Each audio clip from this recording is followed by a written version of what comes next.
Car రెంట్‌కి తీసుకుని సరదాగా బయటికి వెళ్ళాలనుకుంటున్నారా? అయితే వెంటనే ఈ నెంబర్‌కి కాల్ చేయండి.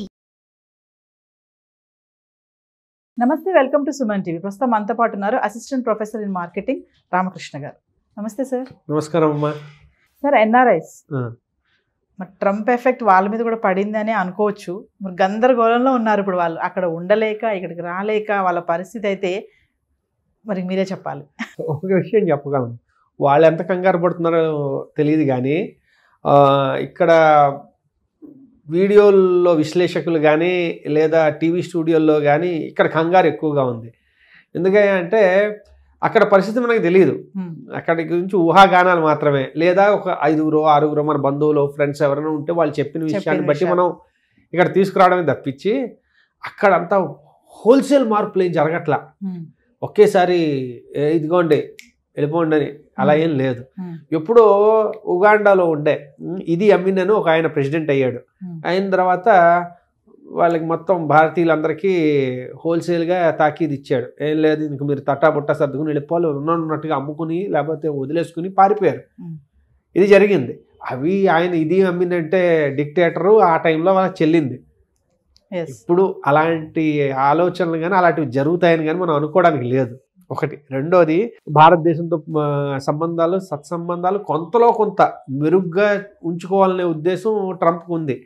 ట్రంప్ చెప్తూ ఉంటాడు ఒక్కొక్క దేశం మీద ఆయనకు ఒక రకమైన భావన ఉంది. ఆయన అందులో చెప్పేది ఏంటంటే భారతదేశం అట్లీస్ట్ మొహం మీద చక్కగా మాట్లాడుతుంది, వాళ్ళు చేయాలనుకున్నది చాలా సీరియస్గా ఉంటారు, కానీ అట్లీస్ట్ మనకి ఇది మన సంబంధాలు అయితే బాగానే ఉంటాయని అంటాడు. అదొకటి. రెండోది ఏంటంటే ఆయన ఆల్వేస్ ప్రో బిజినెస్. ఒక బిజినెస్ బాగా అభివృద్ధి చెందాలి. ఆయన ఎప్పుడు అనేది ఏంటి, అమెరికా తాలూకు బిజినెస్ బాగా జరగాలని కోరుకుంటూ ఉంటాడు. అంతే తప్పించేసి ఇంకే రకమైన డిస్ట్రక్టివ్ థాట్ ప్రాసెస్ లేవు ఆయనవన్నీ. ఏంటంటే మేక్ అమెరికా గ్రేట్ అగైన్, అమెరికాని మళ్ళీ గొప్ప దేశంగా మార్చాలి. ఆ మార్చడానికి ఏమేం చేయాలి? మొదటిది, అక్రమంగా వచ్చే వాళ్ళని ఆపు, వాళ్ళని తన్ని పంపించేసేయి. 2, లోకల్గా ఉండే ఇండస్ట్రీస్ని బాగా సపోర్ట్ చెయ్యి, లోకల్గా ఉండే జనాలకి ఎంప్లాయ్మెంట్ ప్రసాదించు. 3, బయట ఏమైనా మ్యానుఫ్యాక్చరింగ్ ఇలాంటివన్నీ బయటకు వెళ్ళిపోతే మళ్ళీ వాళ్ళని ఎంకరేజ్ చేసి లోపలికి తీసుకురా. లేదు బయట నుంచి భారీ స్థాయిలో డంపింగ్ ఎవరైనా చేస్తున్నారు, ఇప్పుడు చైనా ఉంది, భారీ స్థాయిలో మ్యానుఫ్యాక్చరింగ్ చేసేసి అమెరికాకి చాలా డంపింగ్ చేస్తుంది అనుకోండి, అది ఆపు. ఇలాంటివి ఆయన ధోరణి. కాబట్టి ఇప్పుడు ఆయన మన పంపించేస్తే హోల్సేల్గా ఎన్ఆర్ఐల్ని, అక్కడ వాళ్ళ బిజినెస్ దెబ్బతింటుంది కదా. మనం అనేసుకుంటాం ఇదిగో వీళ్ళందరినీ పంపించేస్తారని. పంపించేస్తే ఎవరున్నారు చేయడానికి? ఇదేమీ దాన్ని ఏమంటారు, ఇటుక కాదు కదా, ఈ ఇటుక తీసేసి నేను ఇంకో ఇటుక పెట్టేస్తానని. ఇక్కడ ఒక పర్టికులర్ స్కిల్ ఉన్న ఎంప్లాయీ ఉన్నారంటే 5 ఏళ్ళో 8 ఏళ్ళో 10 ఏళ్ళో ఈ పర్టికులర్ డొమైన్లో ఈ పర్టికులర్ ఇండస్ట్రీ మీద నాలెడ్జ్ ఉన్నారంటే తీసేసి ఎవరో ఒకరిని పెట్టేయలేం కదా, లోకల్ కావాలి అని. కాబట్టి ఇదేం వెంటనే ఏం జరిగిపోదు. అందున ఆల్రెడీ అక్కడికి వెళ్ళి ఈ స్థిరపడిపోయిన వాళ్ళకి అక్కడ పరిస్థితుల అవగాహన ఉంటాయి.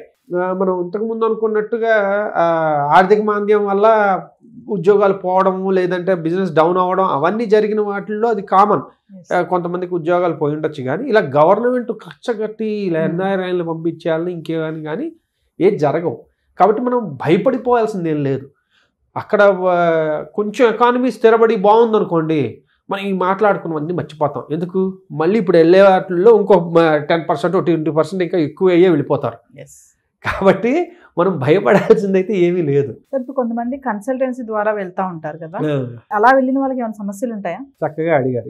ఈ ఒక విషయంలో అయితే కొంచెం సమస్య ఉండే అవకాశం ఉంది. ఎందుకంటే కంపెనీల ద్వారా వెళ్ళేవాళ్ళు అంటే వాళ్ళు ఉద్యోగం తీసుకుని ఇదిగో వీడి నా ఉద్యోగస్తుడు, వీడికి నేను స్పాన్సర్ చేస్తున్నాను. H1B అనేది స్పాన్సర్షిప్ అనమాట.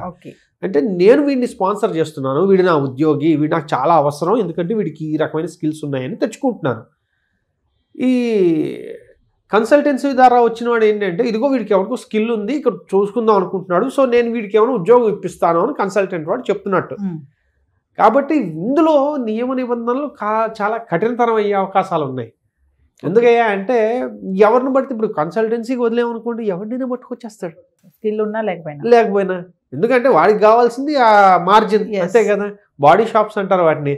వాళ్ళ పని ఏంట్రా అయ్యా అంటే ఎవడెవడు ఈ దేశంలో వద్దాం అనుకుంటున్నాడో నాకు ఈ మార్జిన్ ఇచ్చేసేయి పట్టుకొచ్చి అయిపోయింది.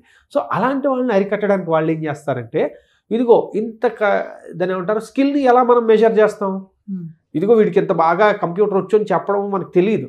ప్రతి వాడిని కూర్చోబెట్టి వీడు టెస్ట్ చేయలేడు. అందుకని ఏం చేస్తాడంటే వీడికి మినిమం ఇంత శాలరీ కన్నా తక్కువైతే వీళ్ళకి H1Bకి అర్హత లేదు అన్నారు అనుకోండి, ఊరికే ఎవరినో పిలిచి $150,000 $180,000 ఇవ్వం కదా, సంవత్సరానికి అది ఇవ్వాలి అంటే వాడికి నిజంగా అర్హత ఉండాలి. అంటే ఏమంటున్నారు ఇక్కడ మనం మెసేజ్ని 2 రకాల మెసేజ్లు ఉన్నాయి. ఒకటి ఎవడు పడితే వాడు వద్దు అని కట్ చేయడం ఒకటైతే, 2 నిజంగా బాగా హైలీ స్కిల్డ్ వాళ్ళు ఈ దేశానికి అవసరం, వాళ్ళు మాత్రం రావాలి అంటున్నారు.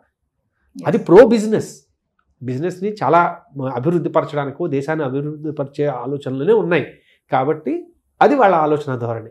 కాబట్టి కన్సల్టెన్సీ ద్వారా వెళ్ళే వాళ్ళకి ఏమైనా ఉంది అంటే ఆల్రెడీ అది వీసా అనేది లాటరీ అయింది. అది కాకుండా వీళ్ళ ద్వారా వెళ్ళేదానికి ఈ రకమైన నిబంధనలు పెట్టడం వల్ల ఏమవుతుందంటే ఓవరాల్గా ఇక్కడి నుంచి అంత సులువు కాదు వెళ్ళడం.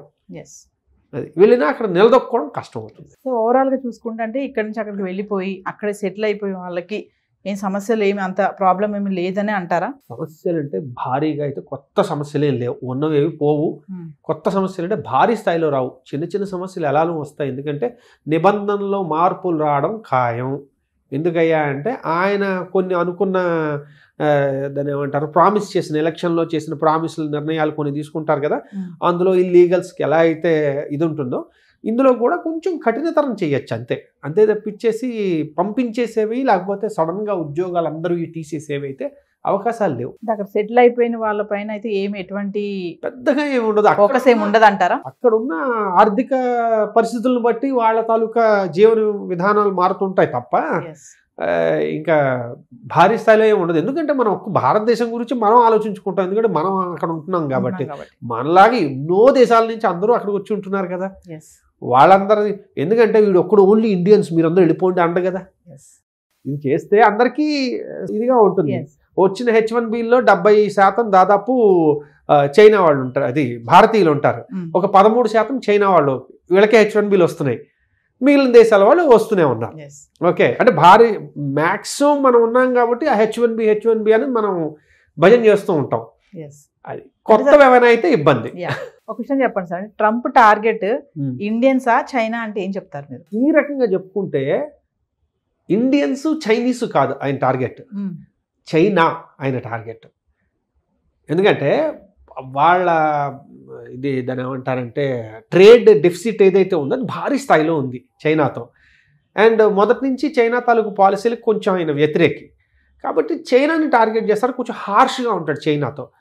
ఇండియాతో కొంచెం విభేదాలు ఉండొచ్చు, ఉంటాయి, చాలా ఉంటాయి. కానీ అవన్నీ బహిర్గతం చేసేసి డైరెక్ట్ యుద్ధం ప్రచండ యుద్ధం లాగా అయితే ఉండదు. కాబట్టి టార్గెట్ అయితే చైనా బహుశా, కానీ చైనీస్ కానీ ఇండియన్స్ కానీ అలా ఏం టార్గెట్ లేదు. Thank you sir. ఓకేనా.